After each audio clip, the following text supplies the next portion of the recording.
Thanks for listening to the Pop Culture Cosmos and the PCC Multiverse.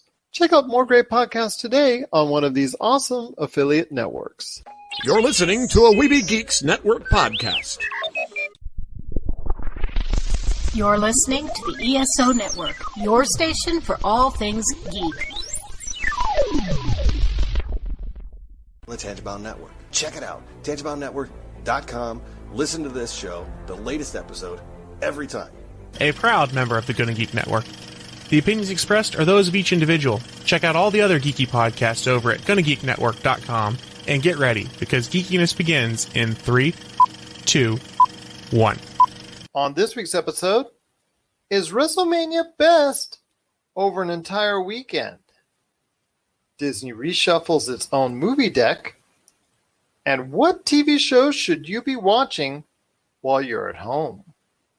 All this and more as we once again delve into the pop culture cosmos. Welcome to the Pop Culture Cosmos. And we're back with another episode of the Pop Culture Cosmos. It's Gerald Glassford coming right back at you here from Pop Culture Cosmos, Inside Sports Fantasy Football, the Lakers Fast Break Podcast, and Game Source. Thank you so much for listening to all of our great shows. But it wouldn't be a Pop Culture Cosmos without my good friend.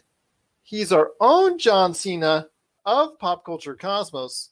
You got to check out what he's doing today at popculturecosmos.com. Also as well, his great show, Topicocalypse, and of course his awesome book, which is available right now. And I know you've got some time to read out there. And that is Congratulations, You Suck. It is my good friend. It is Josh Peterson. You can't see me, man. What? What's happening? Your hand, you're waving in front of your face. You can't see me. You're right. One of the dumbest things ever in professional wrestling, but you can't see me. I don't know. The worm was pretty cool. All right. Fair enough. Scotty Too Hottie, Rikishi. Come on, man. Too cool. I'm Rikishi, you know. Going a little bit back right there for you. Yeah. Okay. Fair enough. But it is going to be a great episode. We've got some guests for you on tap today. We've got Jessica Boggs. She's stopping by from the TVRatingsGuide.com, not for her usual monthly update. That's coming up later in the month. Today, she's here to talk about some shows that you can see while, I guess it's during like your quarantine, your stay at home, lockdown, whatever you want to call it. It's a great time to catch some TV. I know a lot of people out there are hitting the TV harder than they ever have before because there's more people watching TV right now at the moment than almost at any time in the past few years. So it is a great time to watch some shows out there. And she has her list of some shows you need to check out. Plus, I do add some in as well. We've also got Noah Ian Fein from HunnicOutcasts. He's in our retro gaming spotlight. He has some games that that you might be aware of, and a couple that you might not be aware of that he's actually pulled out of the closet. He's dusted them off. He's been playing them a little bit, so he wanted to go ahead and reflect on those games real quick. And then we've also got returning for this show. If you didn't check them out on our WrestleMania preview last Friday, it was a really good interview. They're back once again. It's Alex Autrey and Mike Faber from the ESO Network. They're going to talk about WrestleMania taking place over a 2-day period of time. Was that better for fans out there watching WrestleMania? And should they continue to do that going forward each and every year for WrestleMania, shifting it to a 2-day format? You're going to hear my thoughts on that. You're going to hear their thoughts on whether or not WrestleMania should go to a 2-day format. Plus, we also make comments on the latest Dark Side of the Ring episodes from Vice on the suicide of Chris Benoit and his family. So we go a little bit into detail on that as well. But my friend, it's been all over the news these past couple of days. Disney made some changes at the end of the week, some reshuffling per se, obviously because of what's going on with the coronavirus pandemic. They've shuffled the decks. And before I hear your thoughts on all this that's going on, and we'll break it down piece by piece if you want. Just wanted to go ahead and here we go. So I'm going to take a deep breath. Here were the changes that Disney made to its movie slate over the next couple of years or so. So here we go. All right. We're going to start off with Black Widow, which was dated for May the 1st. it moves now to what Josh had said. So pat yourself on the back, my friend. It moved to a November 6th slot that was going to be previously held by the Eternals. So now the Eternals is no longer on this November 6th date. That moves to February 12th of 2021. Shang-Chi, which we had also talked about, if you remember, a couple weeks ago when we talked about Marvel redoing the whole thing and how we were planning on seeing it. Shang-Chi has moved from February of next year to May 7th of next year. That was a little bit surprising to me, and I'll hear Josh's thoughts on that. Doctor Strange 2, which was the May release next year, that is moving to November, where Thor Love and Thunder was. And Thor Love and Thunder is now moving from a November of next year date to February 18th of 2022. Black Panther 2 is still looking like it's going to be the May movie for 2022, and Captain Marvel 2, as of now, July 8th, 2022 for Captain Marvel 2. Mulan, which was the first movie really affected by this coronavirus, that was a big high-profile movie.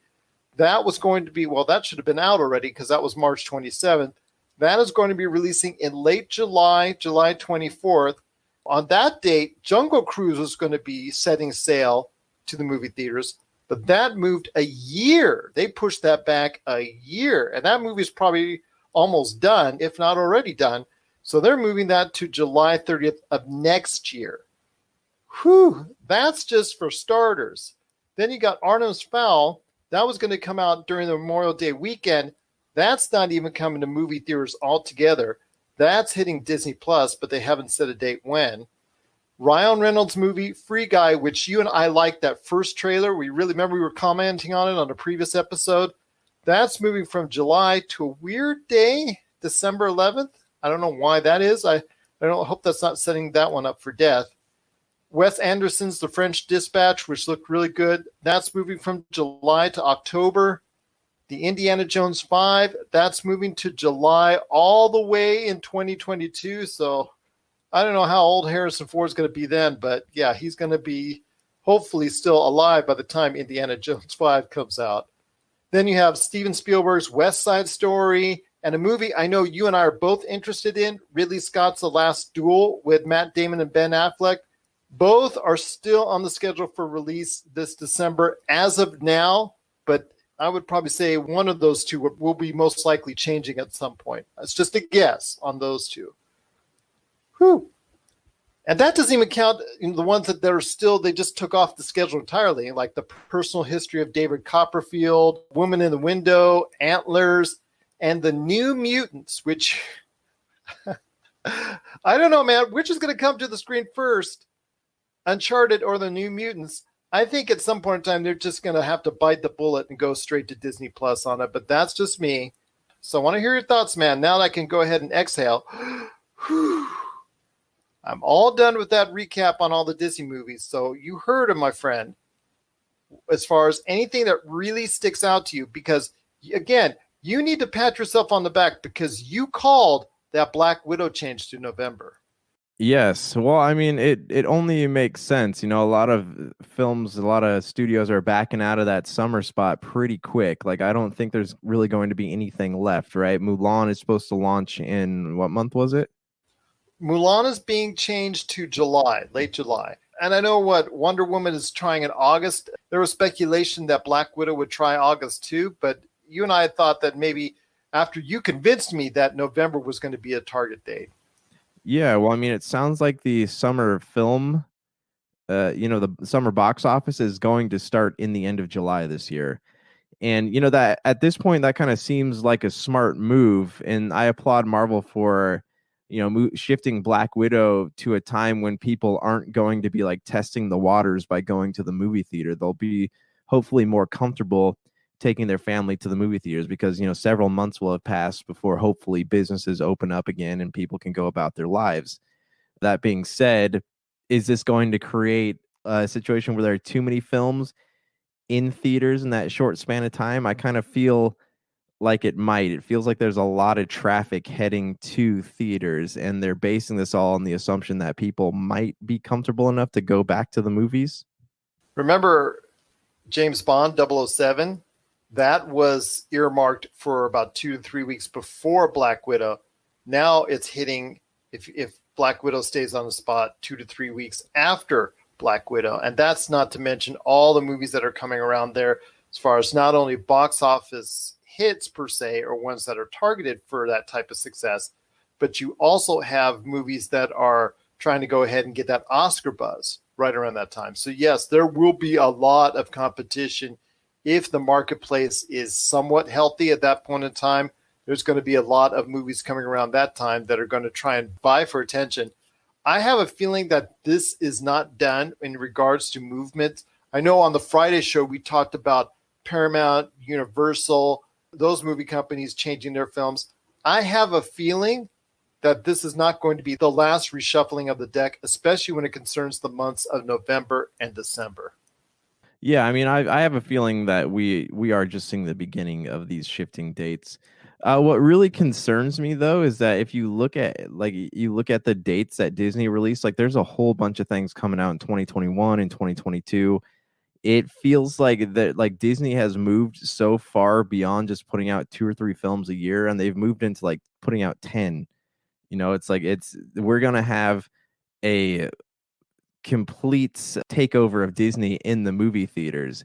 And when I saw the end of that and just the December 2022 spot, there is a Star Wars film coming out, and I see all of like just the complete mass of things that Disney is releasing before that. It makes me feel like they're not really taking the whole Star Wars argument to heart, right? It makes me feel like they are not going to change the whole feeling of a Star Wars movie coming off the assembly line. No, because that's pretty much what you have with those Marvel movies. It's just like one after another, after another, after another. Now, mind you, they're gambling on there being such a buffer between the last Spider-Man and Black Widow that people will miss Marvel so much that they're going to be hungry for Marvel at least the first 2-3 times around.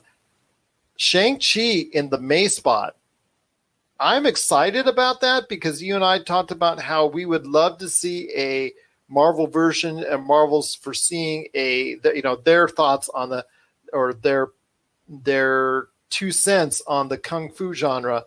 And I'm so excited that this could possibly be one of the best or most well-promoted Kung Fu movies ever. And the fact that it's coming in May, to me, is a complete surprise. I had thought they would go ahead and flip that over past Doctor Strange 2. But even then, Doctor Strange 2, I wasn't in love with in a May spot because of the fact that it was turning a little bit towards horror. That's the way they want to go ahead and do it. Sam Raimi's now in the director's seat, and he wants to go ahead. The vision, I think, for it is to try and make it a PG-13 type Marvel horror flick. But having Shang-Chi in that May slot, that to me is a little bit surprising. I mean, if that's what they're doing, then they must be banking a lot of money on this film. I mean, I'm curious to know, like, what's the standing of the Disney Plus properties? Are they staggering? Are they moving release dates around because they're having to stagger those shows out still? Must be. I mean, for the most part, they said that Falcon and the Winter Soldier and whatever they have coming on the slate, they should be able to keep in their respective slots, but it's still going to be tough for them to go ahead and get that kind of layoff and have to try and make up for it. But at least Falcon and the Winter Soldier will be done. And I'm hopeful that this will go ahead and stay in somewhat of a consistent line because one needs to relate to the other, needs to relate to the other, and needs to relate to the other. So I'm assuming that's why they need to keep them consistent on the way that they go ahead and release them. Because as you and I know, they all tie into each other in some form or fashion. At least the one ties into the next one, ties into the next one. So I'm assuming that's the reason why they couldn't move Shang-Chi and hop that over Doctor Strange 2. They had to go ahead and keep it in line with the others because they want an overarching narrative to tell in between all of them. So I'm assuming that's why. Black Widow was the one that you and I both said sticks out because of the fact that it's just a movie that should have been placed way sooner in the Marvel timeline, and they should have gone ahead and placed Black Widow years ago, but they're doing it now because they think it's a pretty safe bet that they can go ahead and get $750 to $1 billion off of it. So I can't blame them for going ahead and do so. And instead of starting off with the Eternals and Shang-Chi are the big gambles right now in the near future for the Marvel Cinematic Universe. So it's interesting to see where they're placed, because where they're placed is set up for some big time promise, but it's also set up that could be some big time losses for Disney. Yeah, but again, we won't know any of this till it happens. But yeah, there's a big gamble going on, a lot of things being moved around, and it's still a gamble being made on the assumption that there is going to be crowds back in movie theaters, when this whole thing starts up again. And I think until we know how if the theater is going to be full in July, it's going to be hard to say exactly what's to expect, how much money things are to be made. Corona has changed everything. Every market is changing. The way that we consume things is changing. So it's just going to be interesting to see, what kind of effect this has when things reopen again. And some of the choices that they made, very few of them I think are for the better. I still think at some point in time they're going to bite the bullet on the New Mutants and put that on Disney Plus. I really think that they're going to have to go ahead and do that, because enough's enough. I don't think there's enough interest in it. I don't think people are looking forward to it. I think people just want to go ahead and just see that on a streaming format and be done with it. Free Guy is the movie, I think, that I was really disappointed in that move from July to December. I was really disappointed in that because I thought that was something you and I were really excited for that movie. Indiana Jones moving to 2022. Again, it's not the fact that it's being moved. It's the fact that it's being moved so far away. I mean, how effective do you think Harrison Ford can actually be by that time? Because he won't even start filming it until next year at the very earliest, halfway, maybe June, July, something like that. Then you get into all sorts of issues. People still be interested in it. Will still have that same kind of spark. I don't know. Indiana Jones 5 in 2022 seems like it's going to be, it seems like it's to me, it seems like it's a little bit too far away. But are there any other movies that we talked about from the Disney slate as it reshuffled its decks that really stick out to you as far as being for the better or for the worst? Yeah, Indiana Jones is one that I'm not really too keen on seeing. I think the longer they put it off, the less relevant it's going to become.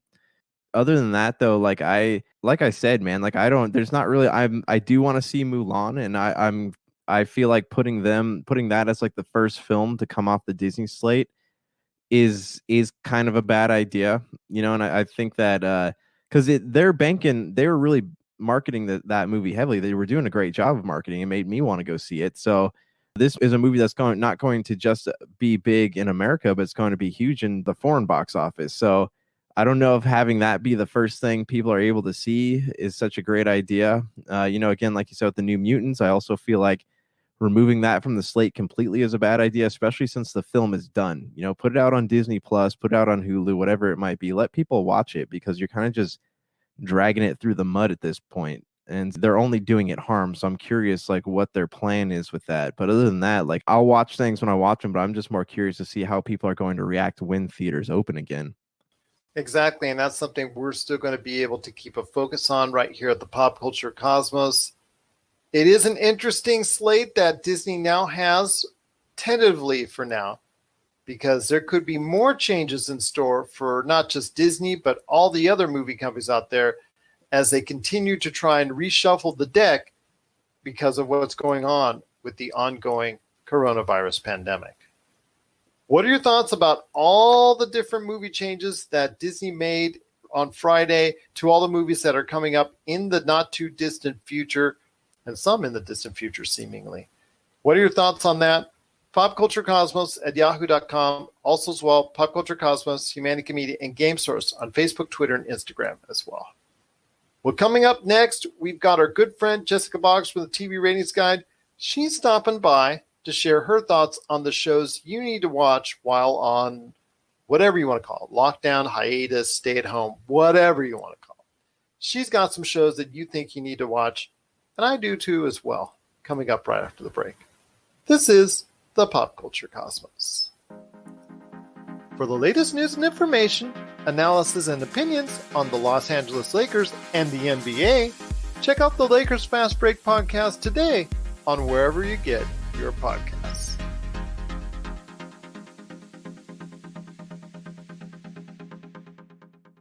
All right, and we're back with the program. It's Gerald coming right back at you here. And some of the things we wanted to talk about right now on the program lead into, because so many people right now are at their homes. So many people are at their homes. They're staying at home. They're trying to follow the social distancing guidelines, and they need something to do. So a lot of them are turning to television, to streaming, and to so many other outlets within the video realm. And how has that increased overall? Not by a channel by channel, network by network, but I want to get the overall picture real quick. And who better to talk numbers on television than our good friend? She is the lead writer for the TVRatingsGuide.com. You got to check out what's going on today at the TVRatingsGuide.com for all the original content, reviews, updates on what's going on with the ratings and all that, cancel, renew, index, and so much more. It is my good friend, Jessica Boggs. And Jessica, thanks for joining us on the program. I know your usual spot for the updates on all the ratings and whatnot, that's going to come up here in a couple weeks later this month. But I wanted to bring you on today real quick to talk about what TV shows do you think people need to watch? I've got my list handy, but I want to hear your thoughts on shows that you think people need to go out of their way and watch because, frankly, they have the time right now. People are obsessed with Tiger King right now. And I was like, what the heck? Why is Tiger King so big on there? So that's why I thought it would be one of the things on the list that people are going to be watching and need to be watching, or just watching just for the heck of it. But after they finish Tiger King and their jaws, they get that close, because their mouths were probably open when they watched the show. What do you think are shows that you recommend, shows that you think that people should go out of their way and watch? Succession is another one on the list, but that's an HBO show. And if anyone has HBO, the app, before HBO Max gets launched, maybe catch up on 2 seasons worth of Succession before season 3 premieres. Oh, wait, COVID-19 disrupted the shows. So you still have time to catch up on Succession. Obviously, a show that many people were talking about before the coronavirus break. So Succession is an excellent show to follow. Are there any more? I know you've got a list going, so I want to hear your thoughts on shows that you think people should go out of the way to check out. Homeland is another one on the list. I think that's a show from Showtime, and that's usually one of the critical Showtime hits, and that's a key part of the Showtime lineup. If they have time, I would start watching from the beginning, though, to see. It may not be some people's cup of tea. Homeland seems to be something a lot of people want to go ahead and check out a lot. People just want to go ahead and find out what's going on with Homeland, even though they've changed lead characters over the course of the seasons. It's always been something that has intrigued many people on Showtime. So Homeland is an excellent choice. I know there's one from TNT that you've got your eyes on that you think people should check out. So let me know what that one is. Animal Kingdom. Okay, which can be found still, I believe, on the TNT app. Yes. And that can be easily found at Netflix. You can see the latest season on the TNT app. About 3 more shows that I see that are on your list. So what are those other shows that interest you and say, you know what, you got to check out these shows? All 3 seasons of Stranger Things. That's an excellent choice. Something I found. Season 3, I thought was the best season ever for the series. And I highly recommend it. So, yeah, I agree with you on that. If everyone has, at least 12 hours a day in their day, I think people are going to probably watch, all 14 seasons of Supernatural on and off, and then have a love-hate relationship and stuff. Yeah, that's going to be taking some time, but that's still something that I think probably CW's most notable program ever on their network. So Supernatural, I think people should give that a try. And you've got one more show that I see on your list. Well, I was going back and forth between the Riverdale and All American, and All American is one that people are talking about right now on the CW. There you go. CW has a couple spots on your list of shows that you think people need to check out during this self-isolation, this self-quarantine, this self-stay-at-home program. I've got a few shows before we head on out, so I want to run by you, and I want to run it by everyone else out there. If there were 5 shows that I think people need to go ahead and check it out, I would list right now. I mean, not all time. These are not my, could be on my list of the greatest all time, could be not. I'm just going to go ahead right now. If you need to check out 5 that are probably easily accessible, Watchmen on HBO, and this is in no order. Watchmen is a very highly rated program from the past few months that I think people need to go ahead and check out. To me, I thought it was a very good show. The Americans, which you can, if you've never checked it out, and I know a lot of people out there didn't, is one of the most acclaimed shows of the last decade, if not considered by many to be the top show of the decade. If you get a chance, check that out. I'm not sure you can check it out on the FX app because I think either they got rid or whatnot, but I think Hulu probably has that right now. So if you want to go ahead and check out a great show, check out The Americans in its entirety. Definitely one of the best shows that has ever been on television, or at least in this century, I should say. One of the shows I've been talking about over the past few weeks about a docuseries, which is even better than Tiger King, is McMillions. And you should go out of your way to catch that on HBO. 6 episodes, really easy, breeze through. You can go ahead and watch it. It's very entertaining, very slick. Production-wise, it's outstanding, but it tells an even narrative, and it doesn't get too weird. It doesn't get too out there, and it's a very entertaining, and it's easy to follow. So I highly recommend McMillions. It's one of the best docuseries I've ever had the chance to watch. The Boys is something also you need to check out because season 2 is on the way, and season 1 is very good. One of the best shows of the past couple years. In fact, I think that was my favorite show of last year. You got to go ahead and check that out on Amazon Prime when you get a chance. And last but not least, it's just announced that it's now available for the month of April. So there's no excuses on the TNT app. And that is a show that I said at the time was one of the shows that you got to go ahead and binge it. And that is The Alienist. Something you got to go out of your way to see. Something that is just very compelling television. One of the best shows I have seen in quite some time as well. And I actually had an article that I dropped on the TVRatingsGuide.com way back when, that this is a show that you need to binge. I believe, if memory serves me correct, it's 8 or 9 episodes. It could be 10. It's 10 episodes. It's 10 episodes? Yes. Okay, so it's 10 episodes, really easy to watch. It is like The Boys. Both The Boys and The Alienist are both mature rated, so it's only for adults out there. But yeah, if you get a chance, The Alienist is definitely worth it. They're trying to work on a sequel to it based off of one of the other books in the series. So they're trying to go ahead and get all the cast of characters as well because it was a hit for TNT at the time. So if you get a chance, it is available now on the TNT app for the month of April. Angel of Darkness. Yes, that's the second in the book series. So yeah, they're trying to go ahead and make a show out of that one to continue the series because TNT found it so successful for The Alienist. So that's a great sign. If you want to go ahead and check out The Alienist, you'll be glad you did because it is really compelling viewing as well. Well, all right, my friend. That's our list of shows of TV that you need to watch out there, and whether it's streaming or whether you're just watching it off of one of the broadcast networks. These are some suggestions out there to pass the time that'll entertain you while doing so. But again, I'm speaking to my good friend Jessica Boggs from the TVRatingsGuide.com. You got to check out what she's doing today at TVRatingsGuide.com. But before we head on out, Jessica, got to go ahead and plug some of your work out there. So what are you up to at the TVRatingsGuide.com?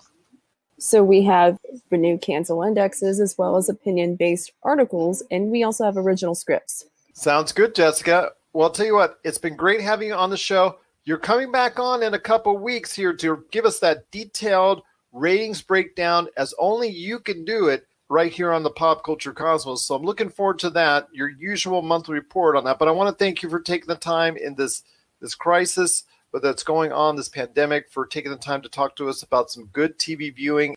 I cannot thank you enough for spending the time with us today And when we come back, we've got the guys from the ESO Network, Alex Autrey and Mike Faber, talking about WrestleMania going permanently, maybe, to a 2-day event, plus thoughts on the Dark Side of the Ring's Chris Benoit episodes.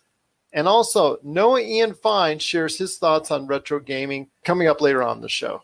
This is the Pop Culture Cosmos. Video game box art, the stories behind the covers, in which we talk to the illustrators and artists who are responsible for gaming's most iconic images.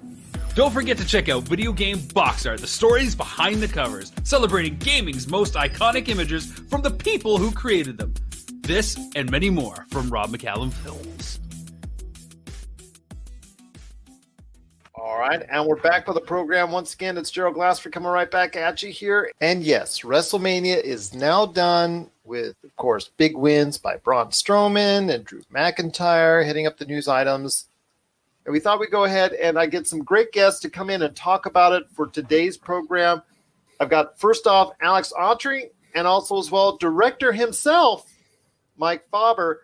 They're both of the ESO Network. You got to go ahead and check it out today on ESONetwork.com. But it was a 2-day event for WrestleMania taking place on both Saturday and Sunday due to the ongoing coronavirus pandemic. But we'll talk about that this week on the ESO Network podcast. And I'm also having a conversation on WrestleMania 36 on Friday's PCC Multiverse with Noah Ian Fein.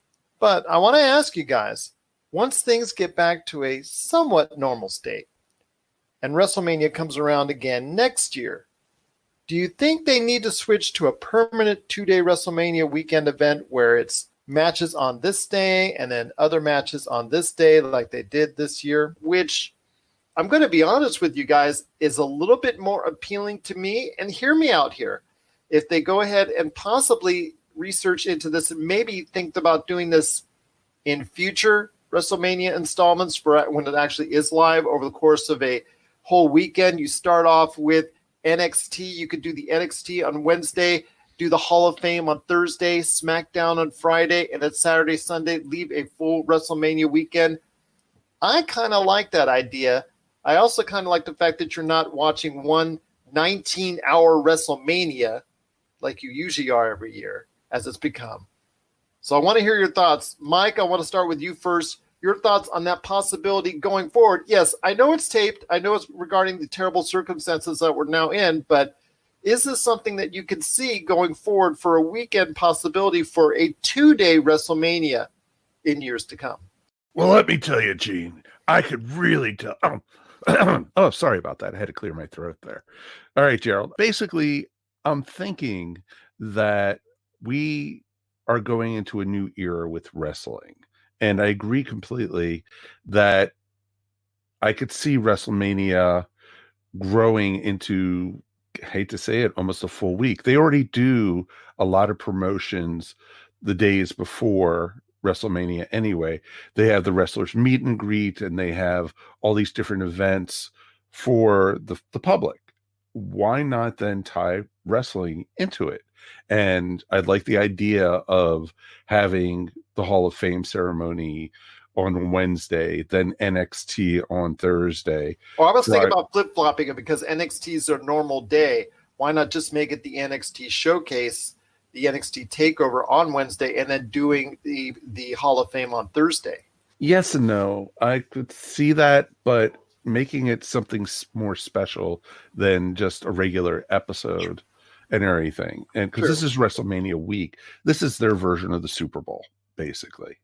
And, you know, this is what most wrestling fans look forward to for the last 30 some odd years. And it's almost like an event. And it's just like, you know, this is a stop all to get all. We do popcorn, we do pizza, we get everybody together, watch the pay-per-view. This year it's going to be a little different, obviously. But I definitely could see WWE, you know, doing that. And then also, because there's no way any other competition could even match that. I agree with you. And plus, there's so many different personalities. In fact, so many personalities, period, on the WWE roster. They have so many individuals that want that WrestleMania paycheck. I mean, Alex, hear me out here. I mean, you could combine that weekend into one pay-per-view and maybe one, like let's say the Saturday beforehand, the Saturday Showcase being on Fox or a large network television, and then the Sunday being on the network and pay-per-view, just different combinations of that whole 5 to 7 day period beforehand. What are your thoughts on maybe continuing this process of maybe lengthening out WrestleMania so you don't have that whole burnt out feeling come the Sunday of WrestleMania? One of the biggest problems with WrestleMania over the last couple of years is the fact that it's become a 7-hour show. And that's a huge problem that they're having. The idea of starting a show at 3 p.m. for the kickoff, 2 hours of kickoff, and then the matchup. And then last year's WrestleMania finished on Monday because it actually finished almost 12:30 in the morning on the East Coast. So the thing is, though, is that a 2-night big event like this is not unprecedented. Wrestle Kingdom earlier this year for New Japan did 2 nights, and that was their first time. And it wound up being a huge event, topped off, obviously, with the retirement of Jushin Thunder Liger. I think overall, the WrestleMania week has become its own, it's Mardi Gras for wrestling, with everybody coming into one town, doing all of the events, but it's not just the big federation itself. You have to remember that all the independents go rolling in. Joey Janela with his spring break party. You've got, all these independents that try to go into those towns, find any place that they can put on a show. Pretty much anybody outside of AEW, like last year's event, was doing an event in and around WrestleMania. Right. So, because of that, I wonder if by setting, first of all, I love the idea of WrestleMania being 2 nights. I think it's a great idea because it does with, now that they are looking at other buy rate options like ESPN's streaming service, like returning to cable pay-per-views, that sort of thing. Fight TV, Fox Network, they're also using those applications as well. Right. So if you can get WrestleMania 2 nights at $39.99 each, it's a $70 payday, as opposed to before when they were only getting $60 for 1 night with 8 hours of wrestling. Well, 8 hours of show, about 48 minutes of wrestling, and then some bizarre bit with Braun Strowman and a 9-year-old.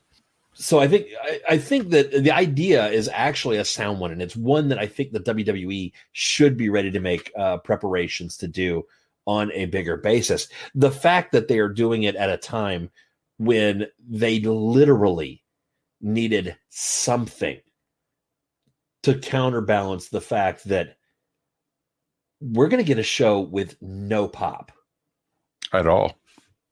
So I think making it a 2-day event, doing things like their t-shirt line, their entire WrestleMania t-shirt line is hysterical because it's all "I wasn't there," which I think is bordering on genius marketing wise.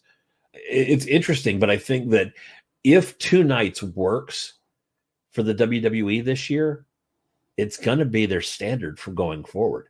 They have 16 matches listed for this show, which technically ties it for the most number of matches on a WrestleMania. And it's not inconceivable that they could go even more if they do something as well set up. And going forward in the future, if they choose to do that route, 10 matches each day would not be out of the realm of possibility as far as being something that could still work effectively. All those people that are traveling from all around the world to visit WrestleMania each year, they're there anyways. Right. You might as well go ahead and try to see what you can do to capitalize upon it. But you get rid of the stigma that's attached now to WrestleMania. And as someone who has attended a couple WrestleManias back when they were a lot shorter, it's hard for me to now to go ahead through all, like you said, 7 hours. Even on the West Coast, it gets done 9:30, 10 p.m. at night.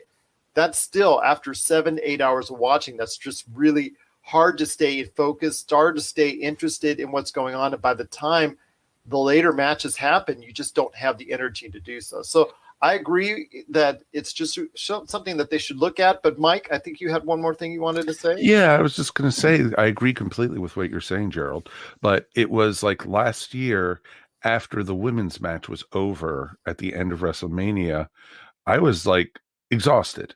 since we're here on the East Coast, we were like, oh my God, it's done. And Judy was just like, she was upstairs already, and she was just like, oh, it's over? It's like, hun, I've been watching since 3:30 in the afternoon. It's funny because a lot of people joke that they're actually on this earth that actually are born, live, and die before the end of the show. So it's just something that takes place each and every year. But I think that this might be because of necessity this year, but going forward, something they should realistically look at.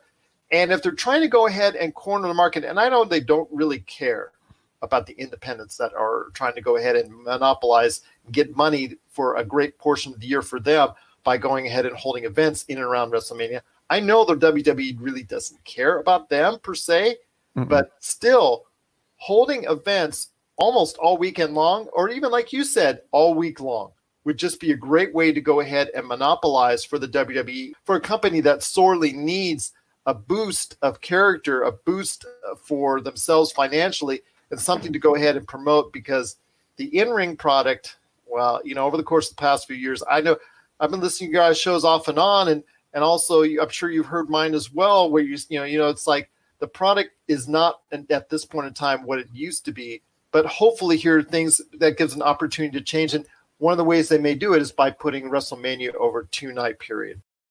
Right now, WWE, along with a lot of other entertainment industries, are hurting.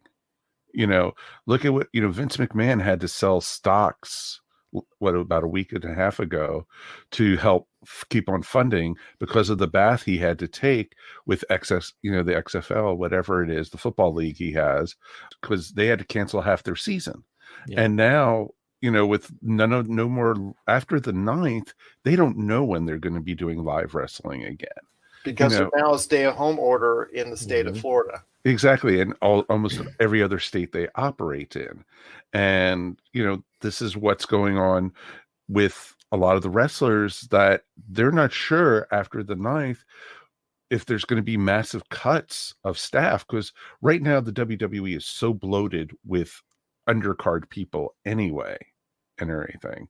So it's going to be very interesting to see what happens with all this afterwards. Absolutely. Once again, I'm talking to Mike Faber and also as well Alex Autrey from the ESO Network. Check out their great stuff today at ESONetwork.com for all things geek. But before we head on out, The Dark Side of the Ring from Vice made available a 2-episode, well, actually it was a 2-hour episode, but also a 2-parter on YouTube on the murder-suicide, with a little bit of background as well on Chris Benoit. Mike, I'll head it to you first. Your thoughts on it, on a very touchy and sticky situation the WWE no longer wants any part of. No, of course not. And I thought it was done wonderfully. I thought it was very respectful on all parties involved. I don't think it was made to look bad. I thought it was great to have Chris Jericho involved. It was great to have Chavo involved, JR involved. It was really awesome. And it really surprised me that there was no current WWE people involved with this.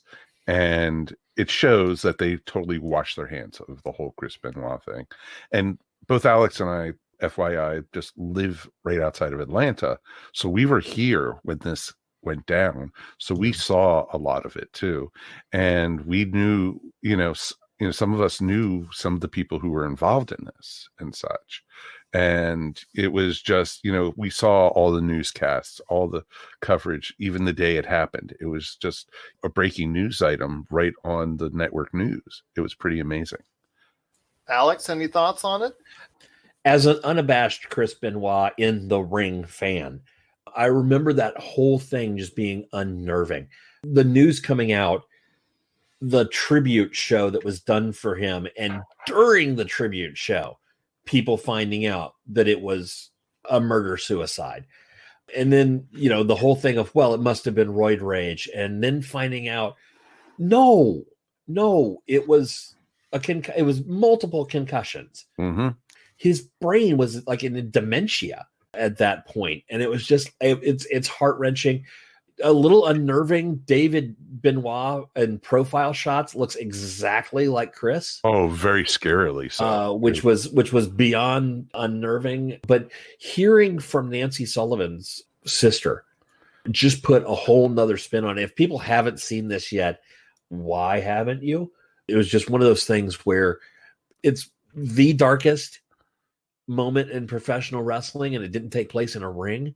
Mm-mm. So, I mean, you put this up with Owen's fall and probably Bruiser Brody's murder in Puerto Rico as one of the most horrific things. But it clearly, you talk about those two. One was an accident. One was two adults getting into an argument. This was just horrifying, and it hurt a little to watch.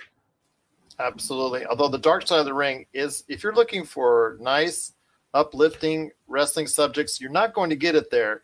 No. They do their research. I want to give Vice credit, but it is something that is going to show a seedier, darker side, pardon the pun, as far as on the professional wrestling side. So it's something that if you want to go ahead and check it out, it does go in great detail what was leading up to the horrific murder-suicide of Chris Benoit, Nancy Benoit, and their son as well. So it is, like I said, very compelling viewing.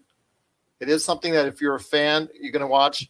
But they also go ahead and reflect on him beforehand, what was leading up to it, but also his talent, in which you cannot deny the talent that he had, but you also cannot deny the crimes that he committed. No, and it's not for kids, folks. It is not for kids. No. At all. Well, all right, guys, before we head on out, just want to go ahead and catch everybody up on what's going on with ESO Network. So, Alex, before I take it away with Mike, I want to go ahead. Alex, any last thoughts on what you're up to with ESO or anything else? I'm pleasure of being part of the team of movie reviewers for Air Station 1. Me along with Ashley Pauls, we get the chance to really talk in depth about films. So throughout the summer, actually, since we have no summer movies this year, we're going to be doing some extra special episodes where we look back at favorites of ours. So that's going to be really cool. And that's going to be stuff that you can see on listen to on the Earth Station 1 network in the coming weeks. And who better to talk about the ESO Network than Mike himself? Mike. Thank you for having us on again, Gerald. We do appreciate it, man. It was a lot of fun. Earth Station 1 is a very proud member of the ESO Network. We have 20 shows, and we're about to have our 21st show back on the network. Dr. Geek's Science Lab is returning to the network after a long hiatus. And we are all things geek. We have shows about pretty much any topic you could think of. And it can be found on ESONetwork.com, but we also could be found on any media player that you could think of. You could even listen to the ESO Network feed on like Apple Podcasts, on Google Plus and others. And it's all our shows, even Gerald's show here on PCC. It's pretty darn awesome. And it's almost like a smorgasbord where you could just pick the shows you want to listen to on demand. And each time, it's pretty darn awesome. I hear what you do to my shows. You make mine like sort of, there's the dark side of the ring. There's the dark side of the ESO Network, and that's where Pop Culture Cosmos is. No, I'm just kidding on that. You've been great. It's been great being part of the network. He's going to be part of the Boneyard match. It's okay. There you go. I'll be the one that's buried alive. That's for sure.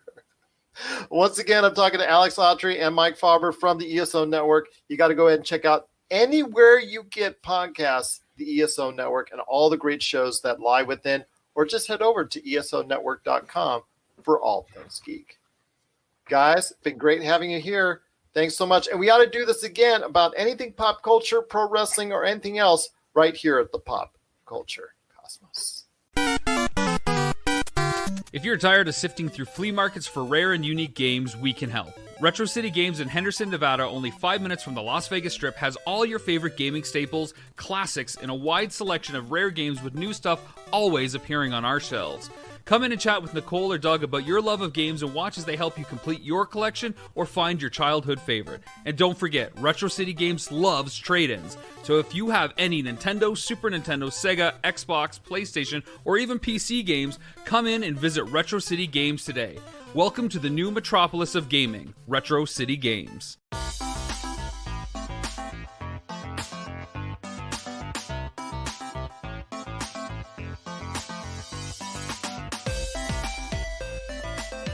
And we're once again back with the Pop Culture Cosmos.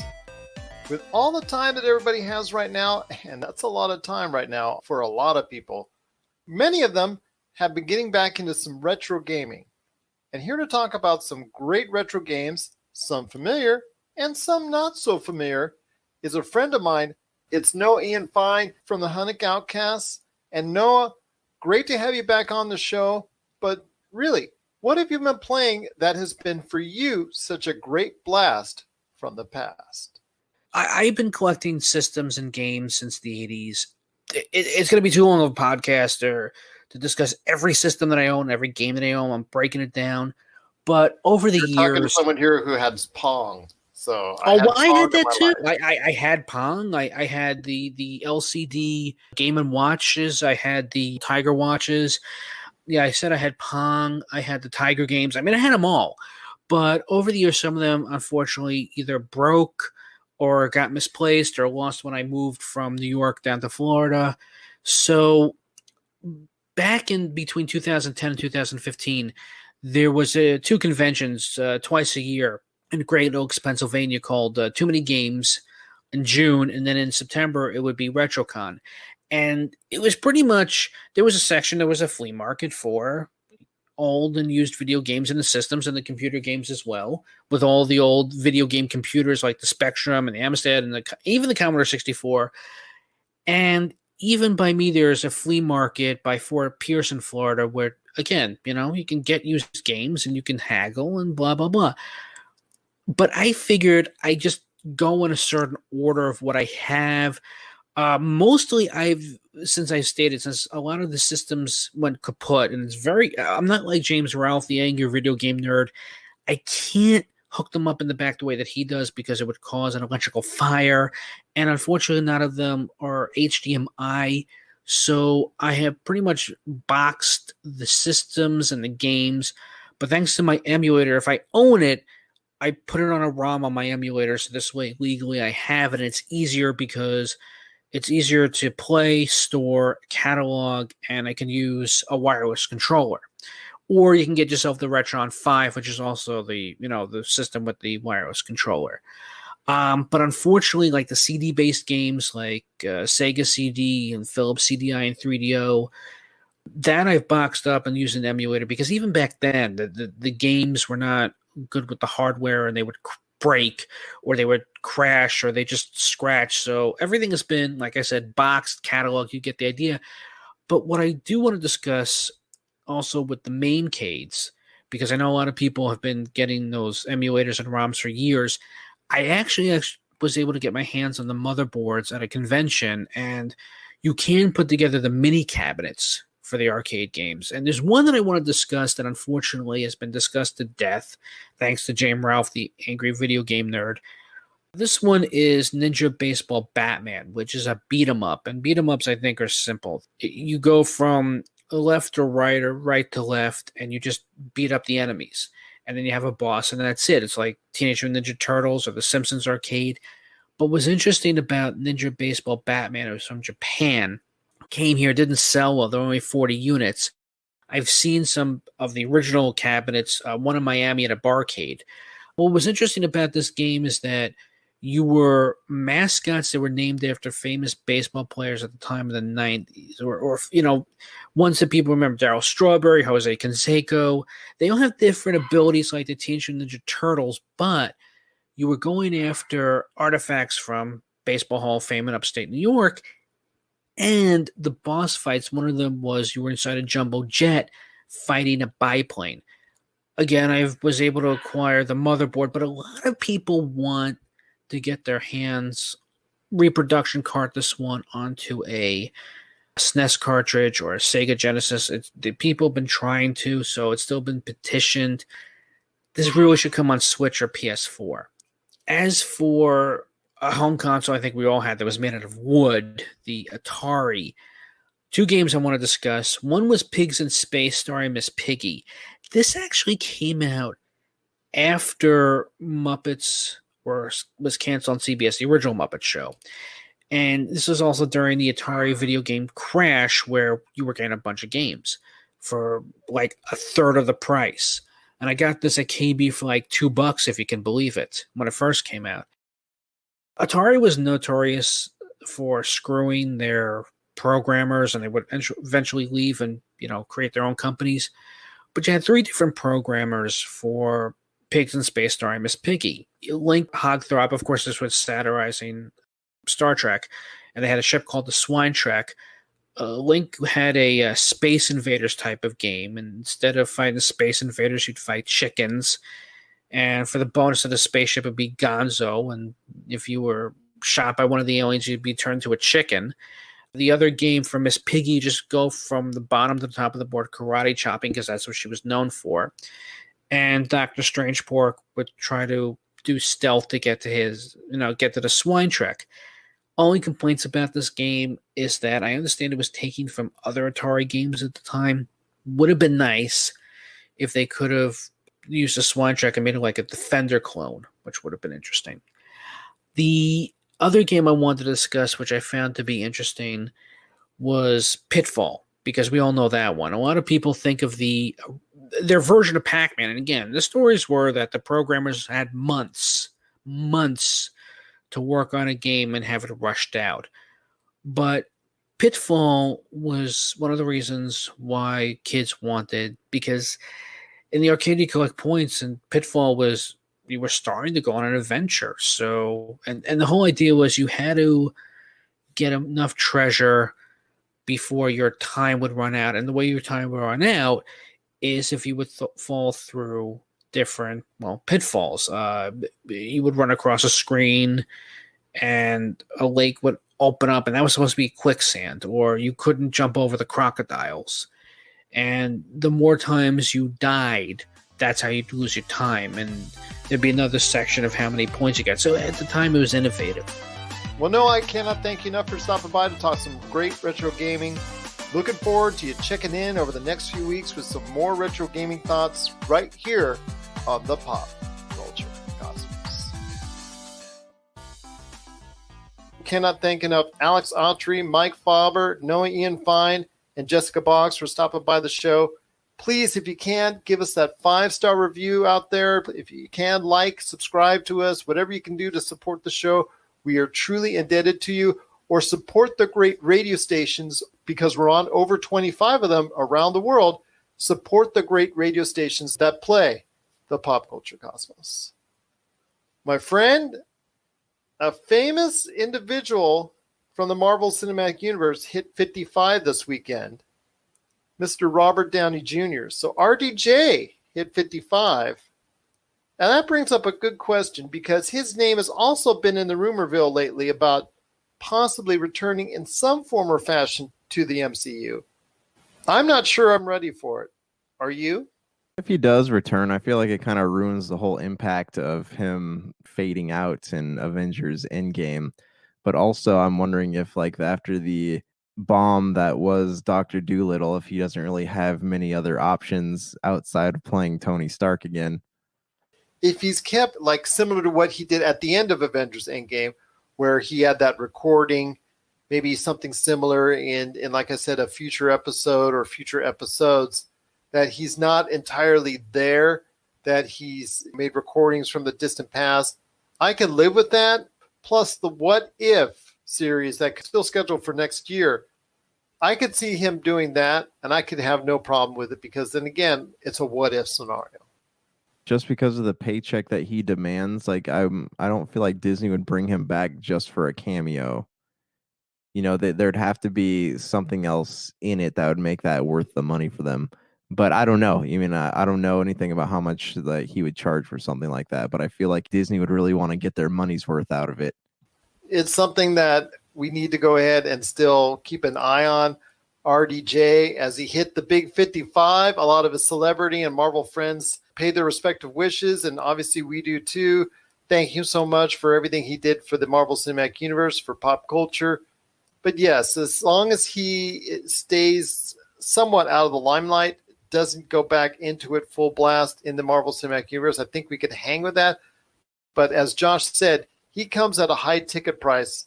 If that's the case, they'll want to go ahead and put him in a much larger fashion in the Marvel Cinematic Universe. And if that's the case, I'm not sure we're down with that. what are your thoughts out there on a full-blown Robert Downey Jr. return to the Marvel Cinematic Universe? Share us your thoughts, popculturecosmos@yahoo.com. My friend, it's been a great episode. Again, if you have your top 10 list of movies, please go to our social media, Pop Culture Cosmos, at Pop Culture Cosmos on Twitter. Send us your list, or popculturecosmos@yahoo.com. We are going to be compiling the list this week and starting our top 100 list. Want to make sure everybody out there stays safe, stay healthy. Josh, you and the family out there do so as well. And again, from all of us at the Pop Culture Cosmos, I know we said it before, but to all the health workers out there, you've got to respect, you've got to love, stay strong, and stay healthy as well. Yeah, just stay strong, stay healthy. If you need to, stay off the internet. Keep your mindset in the right place. But yeah, thanks for tuning in. Thanks for tuning in. And according to what Josh says, he needs off the internet. I think a lot of other people do as well. So for Josh Peterson, this is Gerald Glasser. It's another beautiful day in paradise right here in the Pop Culture Cosmos. We thank you for listening. And here's hoping you have yourself a great day.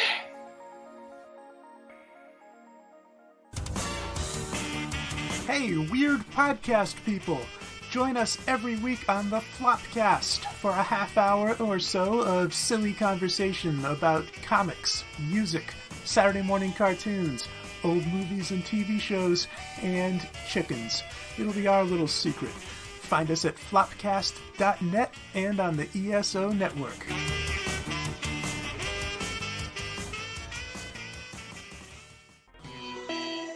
You're listening to a Weeby Geeks Network podcast. This has been a broadcast of the ESO Network. Be part of the crew and help support our shows by donating to our ESO Patreon or by shopping through Amazon.com or the TeePublic store, which can all be found at www.esonetwork.com. The ESO Network, your station for all things geek. Tangent Bound Network. Let your voice be heard. TangentBoundNetwork.com. Thanks so much for downloading the Pop Culture Cosmos, and stay tuned as more great podcasts are on the way. Thanks again for listening to us here at the Pop Culture Cosmos.